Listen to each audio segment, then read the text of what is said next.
Так выглядят информации. Бюллетени, которые создавались участниками национального движения крымских татар и отражали важные события народной борьбы. В них печатались сообщения, отчеты, новости о деятельности инициативных групп.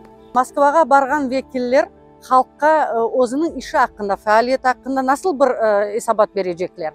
Элбет onun bir yolu edi informatsiyalar vasıtasымен. Bir mahkemeden informatsiyalar berildi. Mesela mına 68-69 yıllardaki Taşkent prosesleri, mahkemeler kapalı edi.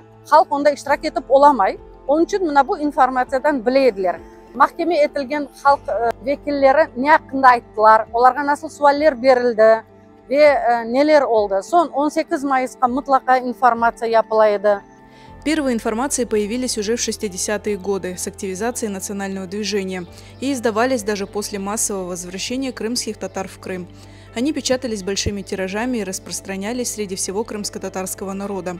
Их набирали на печатных машинках, часто привлекая к процессу студенток.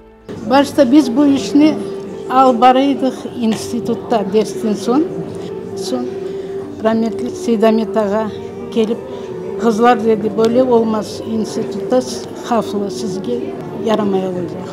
Bir yer tapmak gerek dedi.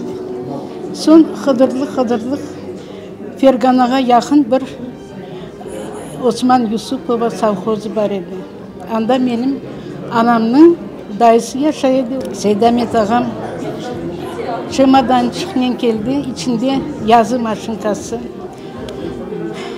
Rahmet olsun canına. İnayet men Seydamet ağam yol aldık.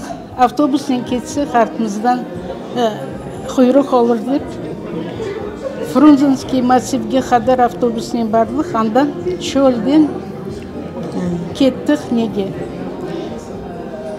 Анда birkaç günler inayetмен басқан еді. Информация выпускались анонимно, ведь за их создание и распространение грозила ответственность. Они фигурировали во многих судебных процессах над участниками национального движения. Bu iş için işten kovabilirdiler, okudan, partiyadan, komsomoldan kovabilirdiler. Lakin ona bakmadan yaş kızlar bu informasiyalarını bastılar.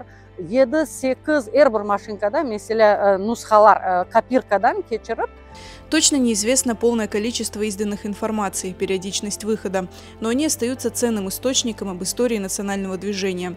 В условиях замалчивания темы крымских татар их распространение и направление в органы власти было одним из способов национальной борьбы и возможностью познакомить общественность с крымско-татарской проблемой.